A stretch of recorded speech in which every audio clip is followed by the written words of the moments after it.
Bonjour et bienvenue sur Prenons un café, le podcast qui parle de parentalité, mais surtout d'humanité, sans tabou ni complexe. Je suis Élise Bulté et chaque mardi, je te propose des conversations avec des humains et des humaines concernés de près ou de loin par la parentalité.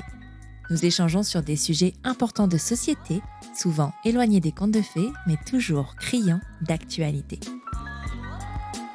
Et c'est parti pour la saison 5.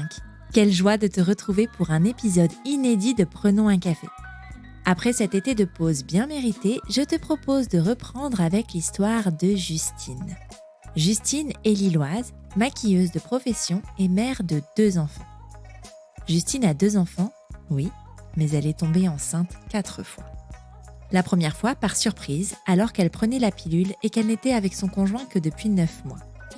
Cette grossesse n'était pas prévue, certes, mais elle a fini par être hautement désirée et a donné naissance à une petite fille qui comble ses parents de bonheur. 13 mois plus tard, alors sous stérilet hormonal, Justine tombe de nouveau enceinte. Une deuxième surprise qui cette fois finit mal, avec une grossesse extra-utérine suivie d'une hémorragie et d'une fausse couche.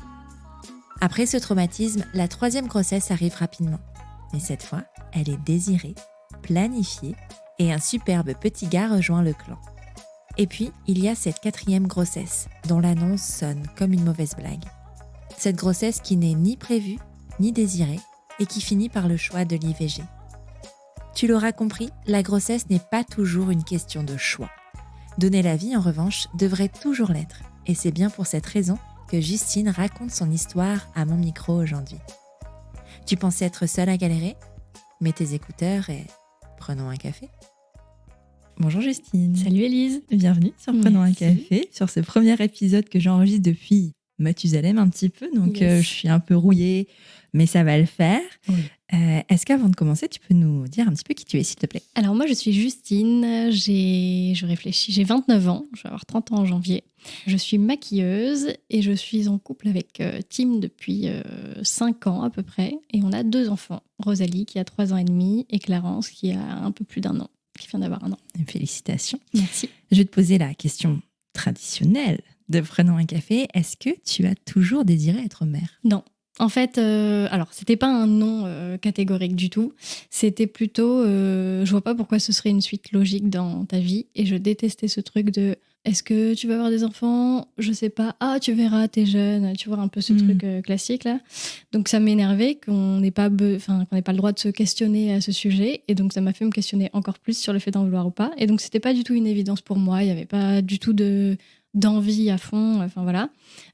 Donc j'étais hyper mitigée sur la question. C'est hyper intéressant parce que finalement, généralement quand je pose cette question-là, c'est soit un grand oui, genre c'est même un désir qui n'a jamais été questionné, c'était quelque chose de tellement ancré. Et finalement, les personnes qui me répondent qu'elles ont questionné ce désir-là sont très très rares. Ouais. Qu'est-ce que tu appelles toi questionner ce désir ? Eh ben, je trouvais que c'était pas quelque chose qui pouvait être juste une suite logique. Ça, c'est tellement engageant en fait de faire un enfant. Pour moi, c'est la plus grosse décision qu'on prend dans sa vie. Donc, je comprenais pas comment ça pouvait être juste, tu vois, pour moi, une suite logique ou un non. Enfin, vraiment, il y avait besoin de me sentir prête. Est-ce que j'avais envie de ça dans ma vie, de m'impliquer autant avec un enfant et tout. Et donc, ouais, c'était pas un sujet qui me questionnait tout le temps, tu vois, au quotidien, mais assez régulièrement, j'y réfléchissais et c'était un truc de, ok, bah, je veux pouvoir le faire dans des bonnes conditions, qu'est-ce que c'est les bonnes conditions, etc.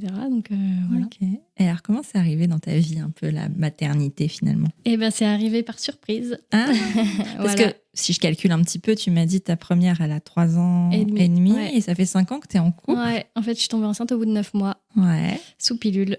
Joie ? Ouais. On aime. On adore. Hein ? Ouais. Alors, tu vas voir que le contraceptif et moi, c'est pas une... oui, on est un peu sur une thématique. Hein. Voilà. Et comment t'accueilles cette nouvelle-là ? Alors, je me rends compte au bout d'1 mois et demi à peu près. Parce que pilule qui me convient pas complètement, je vais voir ma gynéco, je suis déjà enceinte mais je le sais pas.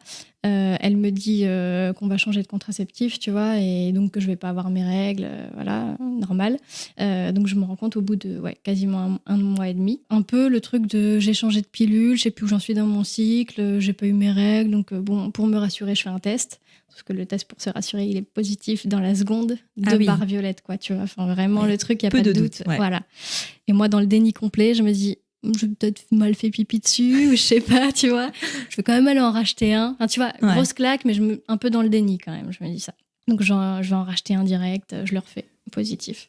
Je me dis, bon, je vais quand même faire une prise de sang pour être sûre, tu vois, vraiment dans le déni, parce que ça me paraissait tellement improbable. C'était vraiment le petit truc qui m'était déjà arrivé, tu sais plus trop où t'en es, bon, tu fais un test et puis voilà.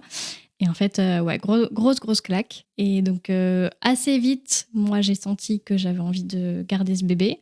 Mais mon mec, sa première réaction, parce que c'était tellement pas attendu, il m'a dit, bon, on peut avorter, il n'y a pas de souci, voilà. Et je dis, ouais, c'est pas si simple que ça pour moi, quoi. Et donc, on a beaucoup discuté pendant 1 semaine et demie, 2 semaines sur est-ce qu'on garde ce bébé ou pas. Ça a été hyper intense, tu vois, en émotion, parce que gros ascenseur émotionnel. Et lui, en fait, il avait surtout peur. Donc, ce qui s'entend quand tu vas avoir un enfant. Oui, c'est même plutôt rassurant d'avoir peur. C'est plutôt rassurant, ouais, c'est ça. Mais du coup, voilà, on s'est mis d'accord sur le fait de le garder. Mais c'est vrai que ça a été grosse claque, quoi. Enfin, je ne me suis jamais pris de gifle dans ma vie, j'ai cette chance-là, mais je considère que c'était la plus grosse gifle de ma vie, tu vois. Bah, tu m'étonnes, surtout en tant que jeune couple, en fait, finalement, vous vous découvrez encore. Bon, alors, je suis pas sûre qu'il y ait vraiment une grosse différence et une grosse claque quand tu deviens parent dans un jeune couple ou dans un couple plus ancien, parce que il y a d'autres choses qui se jouent et c'est toujours aussi compliqué, je pense, de retrouver sa place. Mais comment, du coup, tu arrives à vivre cette ambivalence, finalement, entre ce couple tout jeune et cette responsabilité qui t'engage à vie? En fait, pour moi, ça a été assez simple, ça, parce que je me suis dit, ok, ça fait pas longtemps qu'on est ensemble, mais on est bien, on a envie de... En fait, pendant que j'étais enceinte le premier mois, on a eu cette discussion de peut-être un jour on voudra des enfants ensemble. Ah, j'étais déjà enceinte. Oui. Donc en fait, on en avait parlé pile à ce moment-là en se disant oui, bah peut-être dans 2-3 ans et tout ça. Donc c'était quand même un truc dont on avait discuté malgré tout. Et moi justement, je me disais que ça me paraissait presque plus simple d'avoir un enfant en début de relation, parce que pour moi, je sais pas si ça fait 10 ans que t'es ensemble, t'as des habitudes qui se sont instaurées. Et donc forcément, c'est un truc plus compliqué d'amener un enfant dans ta routine. Donc en fait, moi, je voyais que le côté positif. Je pense que j'avais vraiment très envie de garder cet enfant. Et donc je voyais que le côté positif. Tout me paraissait évident. Moi, j'étais encore en CDI à l'époque. Le resto de mon mec marchait bien, tu vois. Enfin, il venait d'acheter un appartement où il y avait 2 chambres. Je voyais que le côté positif et j'étais bon... Franchement, il n'y a pas de problème, quoi. Enfin, ça va le faire, ça va rouler. Je suis assez sereine en temps normal. Je ne suis pas une grande stressée. Donc, à partir du moment où la décision a été prise, j'étais là, ça va rouler, en fait. Il n'y a pas de raison que ça se passe mal, quoi. Et on va le comprendre, je pense, au fil de la discussion. Et peut-être qu'on va se rejoindre sur ça. C'est vrai que de toute façon, quand tu le veux, tu vois tous les aspects positifs et il n'y a rien qui peut te changer d'avis, tout comme quand tu désires un 2e, un 3e, un 12e enfant. Il n'y a rien qui peut t'arrêter parce qu'en fait, pour toi, c'est tellement ancré, c'est tellement là que il y a toutes les raisons pour le faire. Et on verra l'inverse. Et aussi vrai que quand tu ne le veux pas, en fait, tu vas te trouver toutes les raisons pour pas le faire et pour pas y aller. Ouais, c'est exactement ça. Là, je voyais vraiment que tu sais, il y a eu un peu ce truc de dire on fait un tableau, les positifs, les négatifs. Moi, j'avais rien dans le négatif. Je voyais pas de raison qui nous poussait à ne pas avoir cet enfant à ce moment-là. Il y avait aussi le truc de se dire, ok, moi, ce style-là, on le garde pas. Je pense que ça peut quand même abîmer notre relation parce que moi, j'en ai envie. Donc, je sais pas où ça nous mènera. Après, j'aurais pas gardé un enfant s'il en avait pas envie, mais voilà, donc que du positif surtout, ça me semblait facile. Est-ce que tu as posé à ce moment-là les questions à un professionnel pour savoir comment ça se passait, quelles étaient tes options à un professionnel de santé? Ouais, on est allé au planning familial quand même au tout début. Déjà, on voulait voir si c'était viable avant de se poser trop de questions. Et oui, on a fait tout le process comme si j'allais avorter en fait, pour rencontrer... pour faire une écho, pour voir une psychologue qu'on a vue à 2, pour parler de ses craintes, de pourquoi, de tout ça. Donc on a fait tout ça, on a pris un second rendez-vous pour au cas où on voulait aller jusqu'au bout de cette idée de ne pas le garder en fait. Et donc on a été vraiment sur les 2 options à fond, quoi.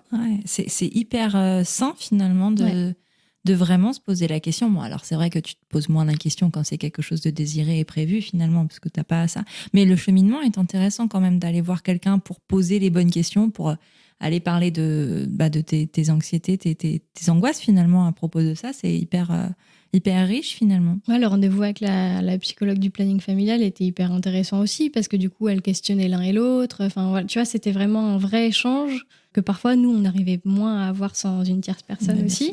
Donc, c'était hyper intéressant. Et le planning familial, pour ça, même si moi, à la fin, j'ai pas avorté, c'est hyper bien parce que c'est des gens qui te jugent pas. tu vois. Donc, tu as vraiment du personnel qui est là pour t'accompagner et qui n'est pas du tout dans le jugement. Donc, c'est les bonnes personnes à qui s'adresser quand tu es juste perdu, en fait, au début et que tu sais pas. Bien sûr. Non, mais complètement. Je suis assez d'accord avec toi. Donc, tu décides de garder, enfin, vous décidez, parce que c'est une décision de couple, de garder cet enfant. Ouais. La grossesse se passe bien? Eh ben, écoute, assez vite, j'étais au courant. On venait de décider que, ok, c'était bon, tout ça. 2 semaines se passent et là, je perds du sang. Donc, on va aux urgences, machin. En fait, j'étais en train de faire un décollement placentaire. Voilà. Et donc, vraiment, à ce moment-là, la gynéco me dit, bah là, c'est qui tout double, quoi. Soit ça se passe bien et ça se résorbe, soit vous faites une fausse couche. Et là, la grosse claque. Parce que tu te dis, non, mais là, on vient de prendre la décision de le garder, cet enfant. Maintenant, il n'est plus question de le perdre, tu vois. Tu as un peu ce truc, tu te dis, non, mais trop d'émotions, je tombe enceinte, c'est pas prévu, on prend cette décision. Finalement, là, tu te dis, ah oui, mais en fait, c'est pas parce que je suis enceinte que je peux que je peux pas le perdre à ce moment-là. Ouais. Et là, tu te dis, moi, j'ai pleuré toutes les larmes de mon corps. Enfin, tu vois, j'ai perdu des caillots de sang en plus énormes, donc j'ai cru que j'avais fait une fausse couche à un moment, tu vois. Enfin... Donc, un peu compliqué parce que ça a duré longtemps, que ça se résorbe, ça a duré presque 2 mois. Ah oui, quand même. Ouais, avec des saignements tout le temps. Dès que j'allais faire pipi, du coup, un peu stressant parce que ça te rappelle à ça, quoi. Tu sais qu'à chaque fois, tu vois du sang et t'es là, bon, bah, c'est toujours là. Et... Donc, un peu stressant quand même pour une première grossesse. Bah oui, mais après ça, franchement, il n'y a plus de soucis. Et moi, une fois qu'on m'a annoncé que c'était résorbé, qu'il n'y avait plus de soucis, j'étais très sereine. J'avais plus peur du tout pour la suite, tu vois. Je suis pas restée dans ce truc ce climat de peur. Voilà, je savais que ça irait jusqu'au bout et que ça irait bien. Trop bien. Est-ce que vous avez décidé de connaître le sexe du bébé avant la naissance? Oui. Ouais. Moi, je me sentais pas capable de pas le savoir. Tous les deux, d'ailleurs. On avait trop envie de savoir pour se projeter. Pas du tout pour ce truc de genrer le bébé, mais juste, ça nous rendait ça beaucoup plus concret. Et donc, on avait trop envie de savoir. Et dès qu'on a pu savoir, on a demandé et c'était trop chouette, quoi. Ouais. Ah, trop bien, trop bien. Et alors, l'arrivée, je vais pas forcément te poser la question de l'accouchement, de comment ça s'est passé, même si tu peux en revenir dessus comme tu veux, mais pas forcément dans le détail, parce que c'est pas tellement le sujet de notre épisode. Mais de savoir comment s'est passée cette naissance et l'arrivée de ce petit bébé. L'arrivée s'est trop bien passée. Moi, j'en avais bien marre de la grossesse à la fin. Donc, j'étais contente quand j'ai perdu les os chez moi. Enfin, voilà. Trop bien, comme dans les films. Ouais, mais je crois que c'est l'acupuncture qui a fait ça. Je voulais vraiment accoucher. J'ai fait de l'acupuncture. Et après, il s'est rien passé, tu vois. J'ai pas eu de contraction. Donc, je pense que c'était lié à ça. Mais ça s'est super bien passé. J'étais trop contente de partir à la maternité. Je savais que c'était concret, que là, elle allait arriver. Et j'étais trop contente.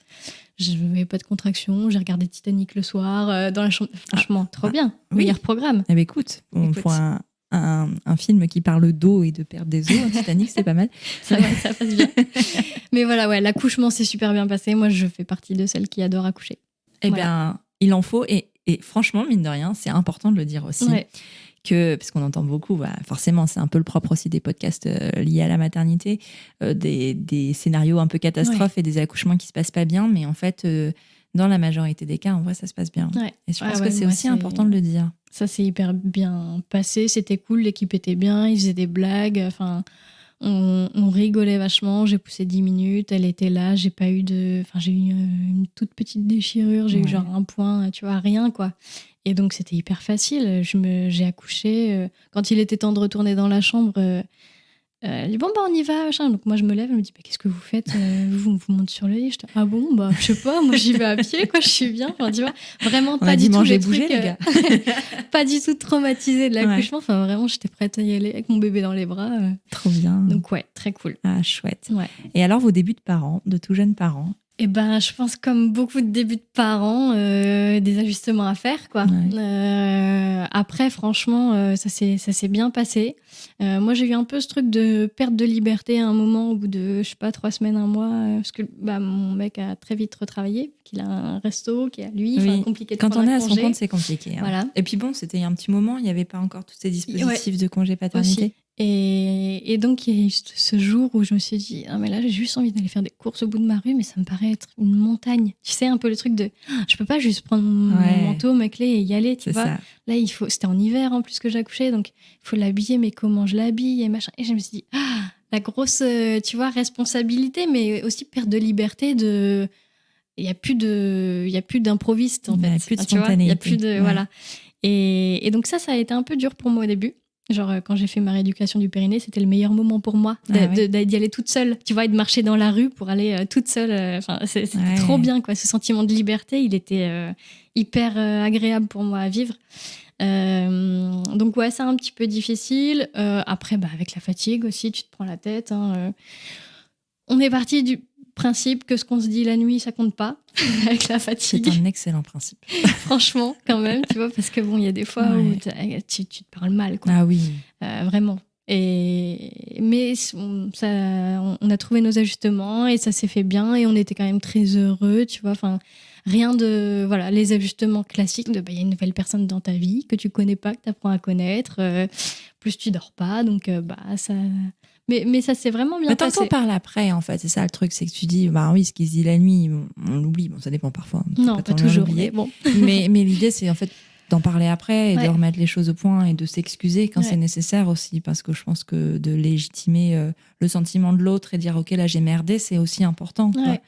Envers ses enfants, d'ailleurs, aussi, et envers son conjoint ou sa conjointe, parce que, c'est dur, quoi. Carrément. Et puis, quand même, ce truc de dire, OK, on sait qu'on va peut-être être beaucoup plus agressif, tu vois, dans notre façon de parler, on va beaucoup moins y mettre l'effort. Tu mets plus de filtre. Hein. Voilà. T'as pas le temps d'avoir le filtre. Non, t'as pas le temps, t'as pas le courage, t'es trop fatigué, tout te paraît hyper difficile, quoi. Donc se dire, ok, on sait que on était épuisé et c'est bon, on en reparle local, mais on n'est pas obligé de rester là-dessus sur ce qu'on s'est dit, c'est horrible et machin et je t'en veux et tu vois. Donc il y a eu un peu ce truc quand même là, avec plein de moments de discussion, d'ajustement et tout, mais franchement ça s'est bien passé. Ouais, tant qu'on est dans l'échange, de toute façon, ça se passe toujours bien. Et savoir que, il y a quand même une grosse différence à faire entre les disputes qui peuvent arriver liées à la fatigue et qui sont juste des craquages, en fait, et un problème plus profond. Exactement. Tu sens de toute façon quand il y a quelque chose de plus profond et quand c'est vraiment deux choses différentes et c'est en connaissant ton couple aussi et dans la confiance que tu peux te rendre compte des problèmes qu'il peut y avoir qui sont juste liés à un changement de logistique et à une fatigue ou quelque chose derrière de plus qu'il faut peut-être aller travailler et un peu creuser, quoi. Ouais, c'est ça, c'est pas du tout les mêmes discussions à avoir. Et puis, comme je disais, moi, en fait, on était quand même un nouveau couple, donc on n'avait pas non plus une routine, tu vois, qui était instaurée depuis très longtemps. Donc en fait, c'était c'était presque assez simple en fait, parce que c'est des ajustements que tu fais aussi quand tu es juste en couple et que tu vis ensemble au début. Et tu vois, il y a tout ce qui s'installe après la petite romance du début où tout est beau, tu vois. T'as les déconvenus. 5 fois par voilà. Et où tu parles pas de vaisselle sale, tu vois. Hein, c'est pas un sujet. Donc voilà, au final, je pense que parfois, nous, dans notre cas, c'était peut-être plus simple que si on avait été ensemble depuis 10 ans, tu vois. Carrément. Voilà. Donc, cool. assez pas facile, mais ça s'est bien passé, quoi. Ok. Est-ce que dans ton imaginaire, toi, tu t'imaginais avec un enfant ou parce que tout à l'heure tu disais que tu avais questionné ce désir d'enfant, mais est-ce que du coup quand tu t'es dit ok, je veux être maman, pour toi c'était évident qu'il y en aurait plusieurs ou pas forcément? Non, non plus. Non, il n'y a pas beaucoup de trucs évidents. Moi, je crois. Non, en fait, j'étais un peu avant d'en avoir. Je m'étais dit, je pense que soit j'en aurais pas, soit j'en aurais plusieurs, quand même. Puis après, j'ai eu Rosalie et je me suis dit, peut-être qu'un c'est bien, tu vois, genre c'est quand même beaucoup, c'est du temps, voilà, je sais pas si j'en veux d'autres. Et toute la première année de vie de Rosalie, j'étais dans ce truc, en fait, peut-être qu'on s'arrêtera à un et que ce sera très bien comme ça. Ok. Et puis je suis retombée enceinte. Attends, parce que ton deuxième, il a 1 an. Ouais, je suis retombée enceinte sous stérilet. Joie. Voilà. Attends, parce que il y a moi un sujet que j'aimerais aborder aussi, c'est qu'à un moment, tu as changé de carrière professionnelle. Oui. Voilà, tu t'es mis à ton compte. À quel moment tu as fait ce choix-là? Le classique de je tombe enceinte, j'ai envie de plus de sens et j'ai envie de refaire les choses pour moi, puis ça te donne quand même une certaine force, je crois, à la grossesse, tout ça. Et donc, en fait, j'ai commencé à me dire quand j'étais enceinte de Rosalie, ok, donc je fais mon congé maternité forcément en tant que CDI, salarié, voilà, c'est quand même beaucoup plus confortable. Je reprends un petit peu, j'ai repris à mi-temps et je prépare mon départ en fait. Et je m'étais dit, j'ai accouché en janvier, j'avais pris un congé parental, en plus j'avais pris 5 mois, donc j'ai repris genre en septembre, quelque chose comme ça. Et je m'étais dit qu'en juin de l'année d'après, je partais. Voilà. Donc je m'étais laissé le temps de préparer un peu le terrain pour pas partir complètement sans rien, sans contact, voilà. Donc j'avais préparé ça comme ça et donc je suis partie en juin 2020, donc en plein Covid. Mais j'avais décidé, donc je suis partie. Ok, trop bien. Et t'es tombée enceinte à quel moment de ton deuxième? Alors, de ma deuxième grossesse, tu veux dire? Oui. Ah oui, d'accord. Ouais. Ok, parce qu'il y a des... Ok, allons-y. Ouais. Donc, Ma fille a eu 1 an fin janvier 2020. Et en février 2020, je suis retombée enceinte, donc sous stérilet. ok. Parce que, en fait, je voulais plus de pilule après être tombée enceinte sous Tu t'es pilule. dit, ok, c'est pas pour moi. Voilà, donc j'en avais discuté beaucoup avec les sages-femmes qui étaient à fond pour me dire ok, stérilet hormonal, c'est parfait pour vous. Parce que moi, stérilet cuivre, j'ai des règles qui sont quand même assez intenses, donc j'avais pas du tout envie. Donc on s'était mis d'accord là-dessus. Donc retour de couche, pose de stérilet. Il faut savoir qu'après cette grossesse sous pilule, quand même, j'étais paniquée de retomber enceinte. Donc tu vois, ça me paraissait être assez sûr le stérilet. Donc je me suis dit ok, bah ça me va bien. Ça n'empêche que pendant toute l'année où je suis pas tombée enceinte entre l'accouchement de ma fille et la deuxième grossesse, j'étais flippée tout le temps. J'ai acheté, je pense, 10 tests que j'ai fait à plein de moments. Enfin, dès que j'avais le moindre doute, c'était parfois irrationnel vraiment, mais dès que je sentais que j'avais un peu peur, j'achetais un test et je le faisais parce que j'avais besoin de me rassurer. En fait, tu vois, c'était quand même un peu un truc traumatisant pour moi d'être tombée enceinte comme Sans ça, enceinte, voilà. Et donc j'avais trop peur que ça se repasse. Mais le problème en fait du stérilet, du stérilet hormonal, c'est que t'as pas tes règles. Et ben moi, alors elle m'avait dit ça. Donc en fait, quand même, je m'étais dit que c'était pas mal dans le sens de moins de douleur et tout. Et en fait, j'ai continué à avoir mes règles. Ah d'accord. Voilà. Directement, t'as pas eu de période où t'as Ouais, pas... non, j'ai eu mes règles. Elle m'avait dit qu'après 3 à 6 mois, j'aurais plus de règles. J'ai continué à les avoir. Des règles moins abondantes qu'avant, mais des règles, quoi. Enfin, Et t'as dû règles. attendre ton retour de couche pour ça? Ouais, en fait, elle m'avait dit que retour de couche, quand j'avais mes règles, je l'appelais et c'était le meilleur moment pour poser un stérilet. Oui, parce que t'as pas la douleur. Pour pas avoir la douleur et tout ça. Donc, et vraiment, ça pourrait être intéressant, et peut-être on pourra se renseigner là-dessus, de savoir si on est obligé d'attendre le retour de couche. Parce que tu vois, après ça dépend, mais genre quand t'allaites, généralement ton retour de couche, il vient vachement plus tard. Et tu vois, moi qui ai allaité et qui ai eu un retour de couche à 7 mois... Ouais, ça fait long. Quand tu sais que tu peux tomber enceinte quand même quand t'as pas eu ton retour de couche. Moi, j'ai un stérilet au cuivre parce que voilà, j'ai pas de soucis au niveau des règles et je l'ai mis 6 semaines après mon accouchement. Ah oui, donc tu vois, donc c'est possible. Ouais, c'est carrément possible. Alors, ils te conseillent bien sûr de mettre le stérilet pendant tes règles, mais c'est surtout pour la douleur. Mais quand tu viens d'accoucher, en vrai, oui, il n'y a pas grand-chose qui fait... Voilà, et autant, parce que moi, avant ma grossesse, j'avais un stérilet au cuivre déjà, et cette pause-là, en n'ayant pas eu de grossesse, en n'ayant pas eu d'accouchement, était douloureuse, et je m'en souviens encore. Autant j'ai rechangé plusieurs fois, 2-3 fois de stérilet depuis, je n'ai pas vraiment... la douleur n'est plus du tout la même, et parce que ton utérus, il bouge tellement aussi, il est plus aussi ferme, finalement. Donc, c'est conseillé, mais c'est pas obligatoire. C'est vrai que moi, du coup, j'avais suivi le move, je m'étais pas plus... Enfin voilà, j'étais bon. Puis après les premières semaines, tu vois, les premiers mois après accouchement, c'est pas non plus là où on a eu le plus d'activité sexuelle, donc c'est vrai.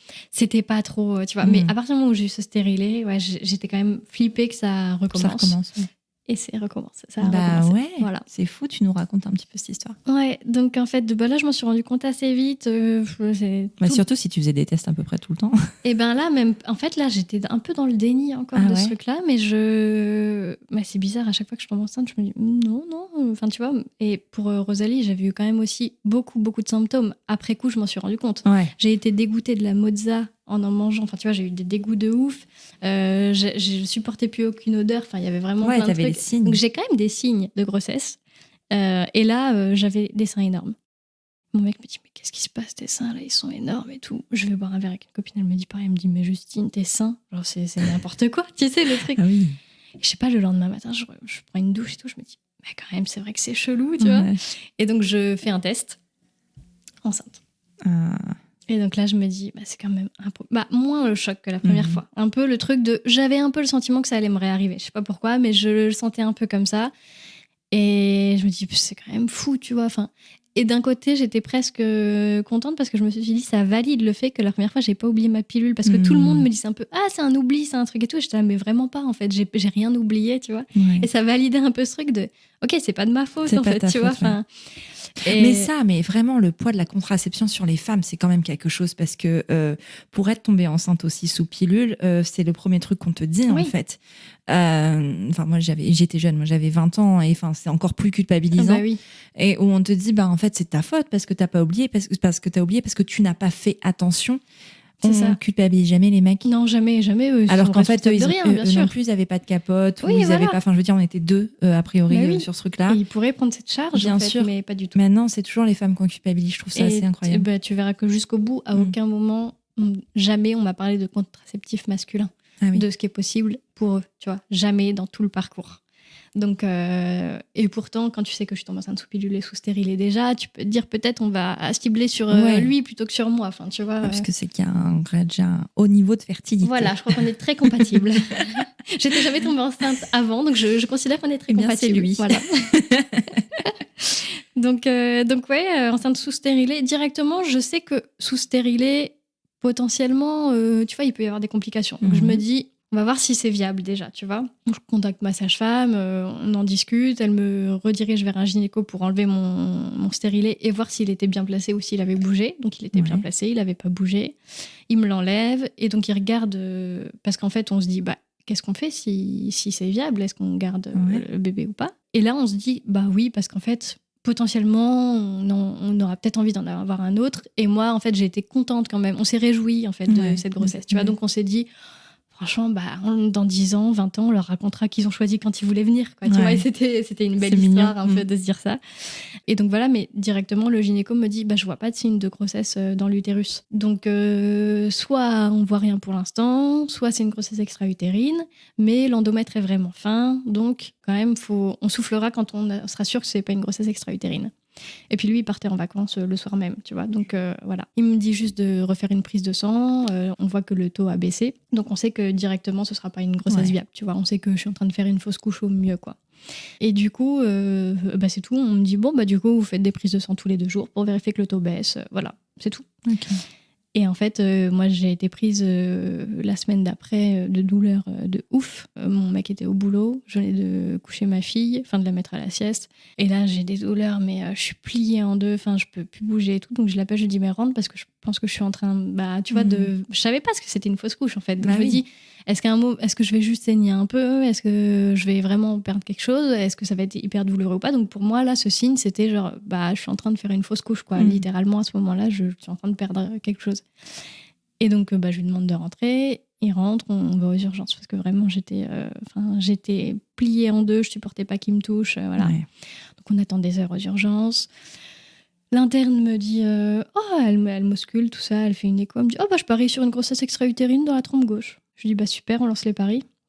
C'est quoi cette façon? Comment ça, on parie sur le corps des gens, en fait? Tu vois, c'est quoi cette formulation? Puis tu sais pas. Alors moi, j'étais pas triste parce qu'en fait, j'ai pas eu le temps de me projeter et que c'était pas prévu et que donc on s'est très vite dit c'est tout en fait. C'est que c'était pas le moment non plus et ça allait parce qu'on n'avait pas prévu d'en avoir un si tôt.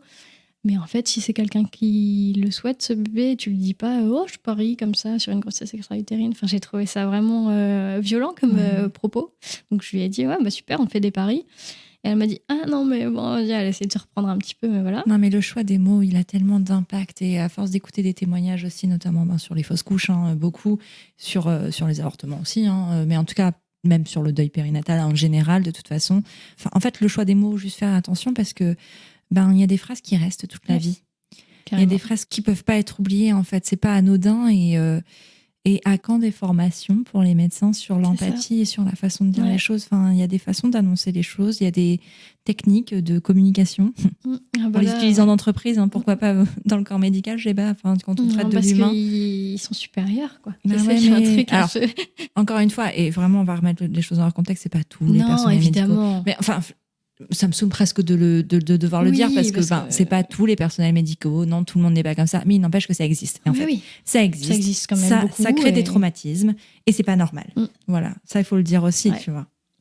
Donc voilà, on me fait tout ce truc en me disant que potentiellement c'est quand même une grossesse extra-utérine et puis on me laisse repartir chez moi. Et donc Mais ils font pas une échographie pour des trompes si, justement, elle a fait une écho, elle m'a dit je pense que c'est ça, je parie là-dessus. Et puis rentrez chez vous, vous refaites une prise de sang dans 2 jours. Et mais puis enfin, toi tu souffres le martyre et on te laisse comme ça parce que je veux dire, je suis pas médecin, mais j'ai cru comprendre et entendu dire que les grossesses extra-utérines c'est dangereux en fait. Et moi je savais pas à ce point à ce moment-là en fait et sinon évidemment tu peux perdre ton utérus, je n'aurais pas laissé Enfin, je serais pas repartie, j'aurais forcé Ouais. pour qu'on fasse quelque chose si j'avais conscience. Mais en fait, il y a peu d'infos sur la grossesse extra-utérine quand tu cherches sur Ouais. Internet. Moi, j'ai regardé un peu à ce moment-là. À part, c'est 3% des grossesses, donc c'est très rare. Mais quand ça t'arrive, en fait, qu'est-ce que Ah ouais, tu vois, mais t'as non. pas d'infos, quoi. Tu peux perdre une trompe, enfin, c'est hyper dangereux. Et bah oui, c'est très dangereux, puisque donc, gentiment, je refais ma petite prise de sang 2 jours plus tard. Et puis, je sais pas, le lendemain, reprise de douleur de ouf, vraiment, enfin, tu vois, encore plus. Donc pareil, on retourne aux urgences et tout. Et là, en fait, on m'ausculte et je vomis de douleur, quoi. Enfin, tu vois, Ah oui. c'en est arrivé là. Je suis blanche, j'ai froid, je suis plus... Ça devrait tellement pas en arriver là, en vrai. Ouais. Enfin, juste prendre en compte la douleur dès le départ. Enfin, Mais surtout que dès le début, on m'a évoqué que potentiellement Ah oui. c'était une grossesse extra-utérine. On savait que c'était sous stérilé, qu'il y a quand même... il y a plus de chances qu'une plus de grossesse. risques. Même si on m'a dit que non. Mais Si, quand même, si, s'il y a une si, grossesse on qui t'en doit parle s'implanter, du toujours, coup, elle est bien sûr. redirigée. Donc bon, Oui. voilà. Et donc là, ils ont appelé quand même la chef gynéco qui a dit oui, bon, du coup, on va vous garder, on vous opérera demain pour voir si la grossesse est toujours dans la trompe ou si c'est parti. Mais enfin voilà, on a besoin de regarder tout ça. Donc on me garde la nuit. Et pendant la nuit, ça allait de moins en moins bien. Et en fait, j'arrivais plus trop à respirer. Attends, j'ai mal à l'utérus en même temps. Moi, à chaque fois, ça me fait ça. Quand j'entends des témoignages d'utérus, j'ai mal à l'utérus. Ton utérus est sensible au Voilà, récit. c'est ça. Vas-y, continue. Ne l'écoute pas. Ouais, et donc j'arrivais quasiment plus à respirer. J'avais une main sur ma côte. Parce que si je respirais trop, j'avais l'impression, tu sais, comme un peu un ballon qui éclate. Mhm. Et ben, j'avais cette sensation-là, ou un élastique qui lâche, tu vois, un peu.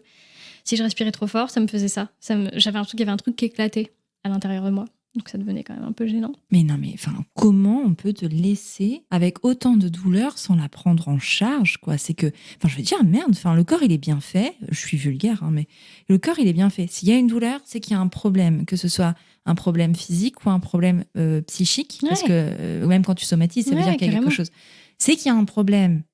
Et oui. Écoutons nos corps. Et enfin, la douleur des femmes est à prendre en compte. Ça m'énerve, ce genre de choses. Enfin, on prend jamais en compte, de toute façon, la douleur des femmes. Et ouais. Et du coup, moi, au début, je me dis, bon, je vais pas... Enfin, il reste que qu'est-ce qu'il était 3h du matin. Il m'avait dit que je passais au bloc à 8h. Je me dis, bon, je vais attendre, quoi. Enfin, je vais pas réembêter. Parce que tu sais plus, en fait, Oui. à quel point ta douleur est vraie et à quel point peut-être t'en rajoutes un peu. Tu vois, t'as un peu ce truc de dire... Ça n'a pas l'air d'être urgent en fait pour eux, Ouais. donc peut-être Est-ce que je suis pas un peu douillette? Est-ce que je suis un peu douillette? Et je sais que je le suis pas en plus. Tu vois, et puis mais... quand bien même, en fait, juste il y a un moment où Oui. tu t'en viens à questionner ta légitimité. Ouais, C'est quand même incroyable. Et à te taire en fait, et c'est Mais oui. dangereux. Mais ta c'est vie. très dangereux. Puisque là en fait j'étais en train de faire une hémorragie interne. Et donc en fait elle est venue m'ausculter quand on a dit que j'avais hyper mal aux côtes et tout. Et encore c'est parce que mon mec était à côté de moi et qu'il a dit non mais là en il fait a je pu les être appelle avec quoi. toi. Ouais. C'est bien ça. C'était juste avant le Covid, on a eu un peu de chance. Et donc elle veut faire une écho, elle pose son... Je sais plus le nom, mais... la sonde, quoi. Voilà, Ouais. la sonde. Et là, en fait, je la repousse de douleur, tu vois, et je suis pliée en deux, et je trouve plus aucune position dans laquelle j'arrive à rester tellement j'ai mal et tout. Donc là, ils se disent, bon, on va peut-être quand même vous faire passer au bloc maintenant. D'attendre ça, quoi. Voilà. Ils attendent le bout du bout de la douleur. Le bout du bout, et puis surtout de jouer avec la vie des gens. Ben oui. Parce que du coup, en fait, je suis donc anesthésie générale, je vais au bloc. Et en fait, quand je me réveille le matin, on me dit bon voilà, donc la trompe était trop abîmée, on a dû l'enlever, ça avait éclaté. En gros, il y avait 1 demi-litre de sang dans votre ventre, quoi, qu'on a dû nettoyer. Mais tu sais, il le tourne un peu, genre, on a super bien pris le truc en charge, vous êtes sauvés, quoi. Ça aurait Tu vois. tellement... Mais alors, c'est un peu le problème de la médecine classique, c'est qu'on traite la pathologie et pas la prévention. Il n'y a pas de prévention, il y a très peu de préventif. On attend la dernière minute pour soigner, alors qu'en là, fait... c'était quand même évident que grossesse extra-utérine, tu fais quelque chose quand t'es médecin, tu le sais, en fait, tu vois. Mais surtout que c'est pas une personne qui te l'a dit. Oui. C'est qu'on te l'a dit dès le départ. Oui. Dès le départ, ça a été dès évoqué. le retrait du stérilet, on te dit je ne vois pas de grossesse dans la cavité utérine. Elle est probablement soit en train de partir, soit dans la trompe. À partir du moment où il y a des douleurs, du coup, tu sais que c'est... Enfin, tu vois. Mais enfin, je comprends. En fait, je comprends pas pourquoi on te dit de faire une prise de sang tous les 2 jours, oui, pour vérifier le taux, mais en fait, pourquoi on va pas voir finalement? On a des appareils d'échographie. Pourquoi on va pas voir? Surtout qu'en fait, quand elle a regardé la première fois, elle m'a quand même dit qu'elle pensait que c'était ça. Et elle m'a laissé rentrer chez moi 2 jours après, lors de la prise de sang. Parce qu'il y a prise de sang et normalement, je devais être auscultée et tout. Puis j'attends des heures dans la salle d'attente les résultats de la prise de sang. Puis on me dit bon, c'est bon, vous pouvez revenir dans 2 jours. Et tout. Je dis normalement, je devais être auscultée. Enfin, il devait y avoir une écho, un truc. Non, c'est bon, le taux baisse. Enfin, tu vois vraiment le truc qui a été vraiment mal pris en charge. Voilà. Donc, Entre ça, quand tu te réveilles, toi, avec cette Alors, nouvelle-là? Quand je me réveille, je suis un peu déconnectée de ce qui se passe quand même. Et surtout, j'ai envie de rassurer les gens. Donc, moi, vraiment, en salle de réveil, j'envoie des messages, ok, tout va bien et tout. Enfin, tu vois, je suis soulagée que ce soit terminé.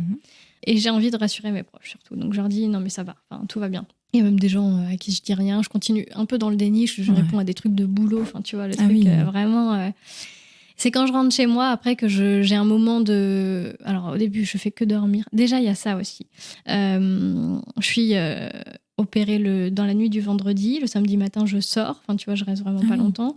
Et on me dit, bah non, vous pouvez retourner bosser lundi, il n'y a pas de problème. T'as fait une hémorragie interne, on t'enlève une trompe et tu peux aller travailler anesthésie générale, tout ça. Enfin, tu vois, c'est pas rien, quoi. Et en fait, moi, le lundi, mais je tiens pas debout plus de 5 minutes sans avoir mal au crâne et tout. Donc, heureusement, j'ai de la famille, ma mère est venue m'aider. Enfin, mais j'aurais même pas pu m'occuper de ma fille toute seule, en fait. Donc, non, en fait, tu dis pas aux gens, bah non, tout va bien. Et pareil, à aucun moment, on traite le côté psychologique de ça, de ce que tu viens de vivre, qui est quand même un choc. À aucun moment, on dit, bah, si vous avez besoin, vous pouvez voir un psy, enfin voilà. Rien, parce qu'en fait, il y a quand même plusieurs choses dans cette histoire. C'est la perte d'un bébé. Enfin, ça dépend encore une fois de comment tu le situes, parce que si c'est une grossesse non désirée, tu le vois pas comme un bébé. Mais si c'est une grossesse désirée, en fait, et attendue, c'est le cas. Tu le vois comme un bébé. Donc, tu perds. Tu as le deuil périnatal, le deuil qui est là. Et en fait, quand même, tu as perdu une trompe. Oui. C'est pas rien. C'est pas rien. C'est ton corps. Et puis, oui. Puis, je veux dire, ça diminue par 2 tes chances de fertilité. Ouais. Alors, on me dit que non. On me dit non, ça change rien. T'ovules d'un côté, t'ovules de l'autre. Enfin, je veux dire, il y a un moment... Quand tu as suivi les cours d'SVT en 4e, tu le sais, tu vois. Non, on me dit que non, que voilà. On me parle directement de contraceptifs. Oh, bah quand même, il va falloir reprendre un truc. Je suis là, oui, bah là, moi, j'ai plus trop confiance en grand-chose, donc laissez-moi un peu le temps de... Enfin, vraiment, le matin du réveil, quoi. 2 heures après m'être réveillée de la salle, on me parle de ça, quoi. Oui, bah quand même, va falloir faire quelque chose. Tu sais, comme si j'étais responsable de ce qui m'était arrivé un peu. Bah en fait, non, là, tout de suite, je vais pas reprendre la pilule, je vais pas remettre un stérilet et prendre le risque de refaire une grossesse extra-utérine, enfin, tu vois. Donc ouais, ça, le côté... Et surtout, oui, le fait que ça a été si mal pris en charge, ça m'a rendu beaucoup plus triste de cette fausse couche et grossesse extra-utérine. Parce qu'en fait, au début, ça allait, et ça a duré 1 semaine et demie où je savais que j'étais peut-être enceinte, mais que c'était pas complètement terminé. Enfin, voilà. Et donc, en fait, ça a mis beaucoup plus de temps dans cette histoire. Et ça a rendu le truc beaucoup plus triste que ce que ça allait été quand j'ai appris que ça allait juste être une fausse couche, tu vois. La mauvaise prise en charge a fait que c'était beaucoup plus difficile à ce moment-là. T'étais toujours dans le questionnement, à pas savoir déjà, premièrement, si ça allait continuer, si une grossesse qui allait perdurer ou pas. Oui, puis on m'a rien expliqué. Même si c'est une fausse couche, comment potentiellement ça va se passer. Est-ce que s'il se passe tel cas, je dois aller à l'hôpital ou pas? Tu vois, rien du tout m'a été expliqué. Donc, dans tous les cas, c'était du début à la fin, ça a été mal pris en charge. Mais oui, quand je suis rentrée chez moi, j'ai dormi vraiment pendant 2 jours, voilà. Puis après, il y a eu beaucoup de colère. Tu vois, le truc un peu de... en fait, j'aurais pu mourir et moi, j'ai une fille, quoi. Enfin, tu vois, ça va, j'habite à 5 minutes de l'hôpital et on a pu y aller vite, on a pu trouver quelqu'un pour garder ma fille. Mais si je m'étais dit, là, c'est trop compliqué, j'ai personne et je reste chez moi cette nuit, en fait, peut-être que je serais plus là, tu vois. Et ça, j'ai été hyper en colère de me dire, mais c'est pas possible de traiter les gens comme ça, tu vois. Tu peux pas... Donc, il y a eu un gros moment de colère et j'ai mis du temps à le digérer, ce truc-là. J'y ai beaucoup pensé. Ça m'a pris vraiment du temps, tu vois. Ce qui m'a fait un peu passer à autre chose, c'est qu'assez vite, on a été confinés.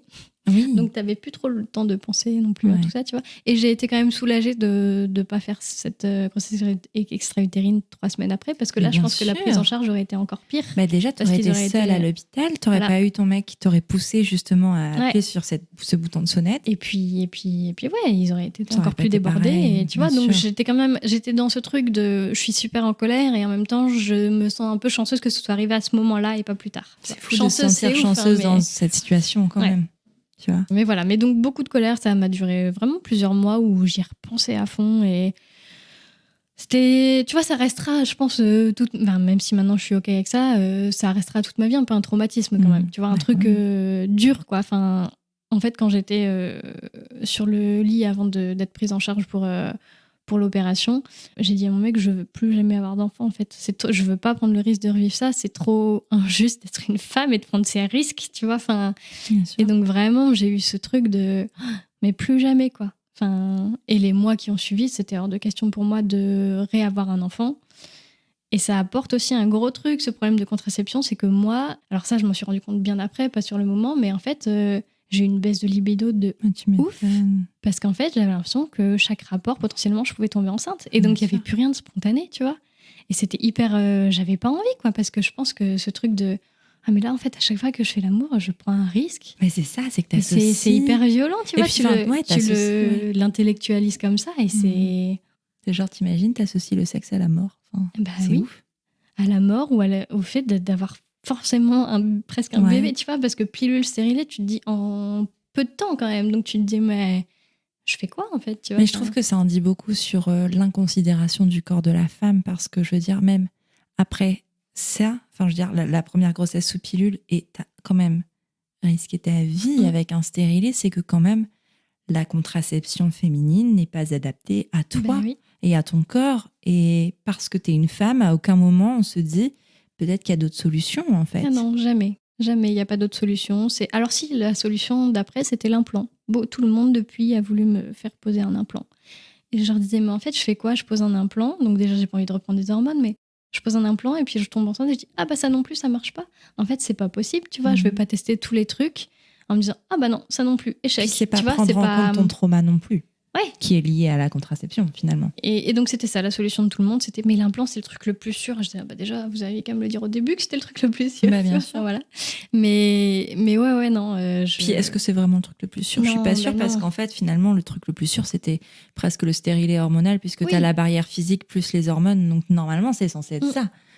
Et puis ça reste des hormones, et avec les hormones je suis tombée enceinte 2 fois, donc clairement c'est pas ce qui fonctionne le mieux sur moi, tu vois. Donc voilà, c'était ça la réponse. Ok. Donc du coup, tu continues ton bonhomme de chemin avec du coup cette problème. Dans ton couple, comment ça se passe? Comment ton mec le vit ça? Parce que quand même, il y a pas ça a été que... dur pour lui quand même. Ouais. Il a eu peur pour moi, hyper peur. Et après, lui, il est assez vite passé à autre chose. Moi, ça m'a pris plus de temps et il s'en est rendu compte parce qu'on en a discuté tout ça. Mais il y a eu un moment où il n'avait pas capté que moi, j'étais encore là-dessus. Lui, il y était plus, quoi. Tu vois, c'était passé. Ça avait été une grosse frayeur et puis voilà. Et donc, on a eu des discussions où j'étais en pleurs et mais je suis désolée, je savais pas que c'était autant pour toi et que c'était si dur à vivre, tu vois. Mais en fait, ça nous a quand même vachement rapprochés parce qu'il a été très présent, il a été super tout le temps. Et donc ça nous a plus rapprochés que ça aurait pu l'être dans certains cas. Donc ça, c'était chouette quand même. Et lui, à part la tristesse du moment, il est passé à autre chose. Mais il n'a pas vécu dans son corps. C'est pas la même chose. Non, c'est pas pareil. Voilà. Du coup, toi, tu disais, tu étais partie après cette grossesse-là sur l'idée de plus jamais avoir d'enfant. Ouais. Est-ce que tu as changé d'avis ou alors est-ce que c'est encore arrivé par surprise? En fait, c'est vraiment la première fois du coup que j'ai eu envie d'avoir un bébé. En plus, c'était donc fin août, on venait de passer des vacances, ma fille était malade, on était allé à l'hosto et tout. Et sur la route du retour, je pense que je me sens prête pour un deuxième. Et le truc improbable, quoi, tu vois, vraiment. Donc, il s'est pas passé tant de temps, en fait, où j'ai été dans ce cas-là. Je pense, en fait, ça a réveillé quand même mon truc de « Ok, je sais que j'en veux un deuxième », puisque le fait d'avoir vécu une deuxième grossesse, où j'étais emballée à la base, je me suis dit « Bah oui, c'est que quand même, j'en ai envie ». Et passer le traumatisme de l'épreuve et du coup, je n'en veux plus jamais, j'ai eu envie d'en avoir un deuxième. On se dit « Tranquille, on se met pas de pression ». Ça viendra quand ça viendra. J'ai plus qu'une trompe, quand même. Peut-être ce sera plus long. On n'en sait rien. A priori, t'es censée... Alors, si ça se passe vraiment comme ça, après ça dépend, il n'y a pas de vérité générale, mais généralement c'est ovule 1 mois d'un côté et 1 mois de l'autre, donc t'as une chance tous les 2 mois. Moi, le mois d'après, j'étais enceinte. Donc... C'était le bon mois. Voilà. Donc on est vraiment très très compatibles. Oui, en effet. Ouais, mais c'était cool de vivre une grossesse en l'ayant désirée, tu vois. C'est complètement différent. Et j'ai compris pour le coup, parce que on s'est dit ça fin août, une semaine après j'avais mes règles, tu vois, c'était à ce moment-là de mon cycle. Et c'était impossible que je sois enceinte à ce moment-là, mais j'étais là, j'ai mes règles, quoi. Mais maintenant, moi j'ai envie d'en avoir un, quoi. Donc, tu vois. Et j'ai senti ce truc vraiment viscéral de quand on a envie, tu ne peux pas ne pas y penser. Ce truc, je ne pensais qu'à ça pendant tout le mois.